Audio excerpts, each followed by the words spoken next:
All right. Good cold morning. Good cold morning. It is a cold morning. It's going to get cold, as a matter of fact. But nevertheless, it's the day the Lord has made, and we're rejoicing and thanking for another day. Good morning to all of you. Good morning, good morning, good morning. Let's rejoice and thank God. Listen, I have learned that time is an asset.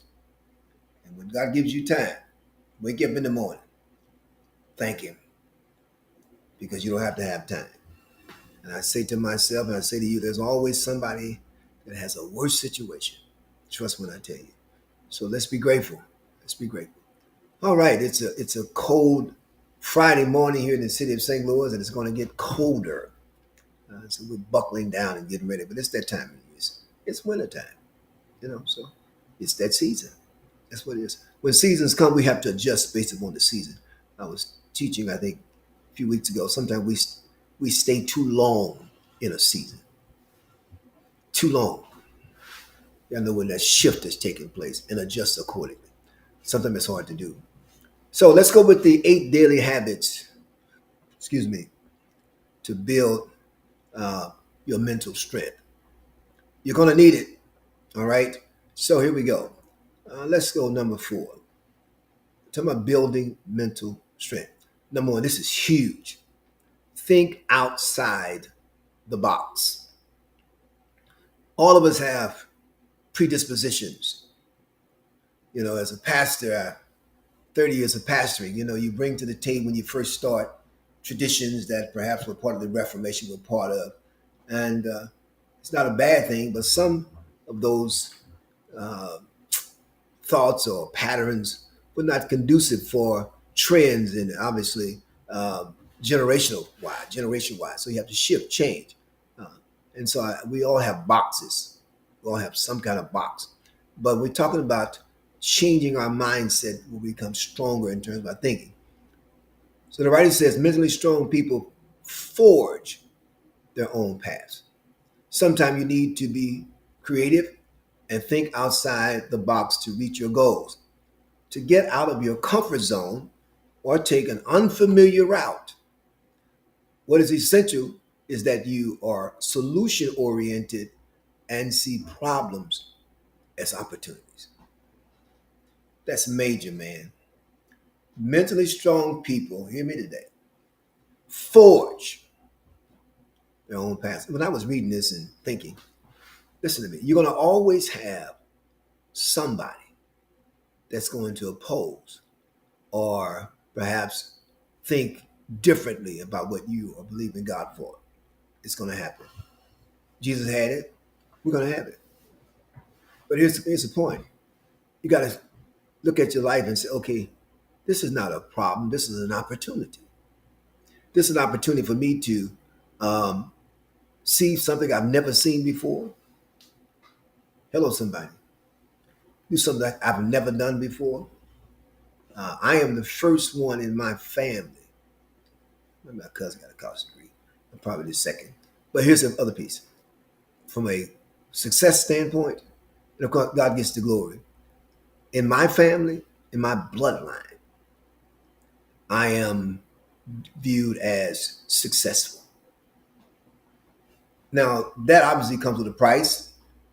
It also encompasses God's favor on my life, but also diligence, seizing the opportunity. What if, amen, we can do this? My choir member, when I first started the Church on Natural Bridge, the director of my choir said to me, well, I forget this song. She said, we can't do this song. I said, don't tell me what you can't do. I said, try. Yeah, because what I'm doing, I'm getting them to think outside the box. Now, grant you, we didn't sound like the recording, but the bigger picture is that I was causing her to think differently. My Lord. So here we go. This is Steve Young, great quote. He says the principle is competing against yourself. It's about self improvement, about being better than you were the day before. And I don't know about you all, but let me say this to you: your number one competitor is not the devil or your competitor. It is you. Until you learn how to compete against you, you can't win in life. My Lord, I felt that thing. Because you are your competition. That's right. You are your competition. And for you to excel, you gotta look at self-improvement for the rest of your life. Another quote, George Bernard Shaw says, those who can't change their minds can't change anything. Because everything starts with the mind. Thomas Carlyle says, the greatest of faults is to be conscious of none. Jesus.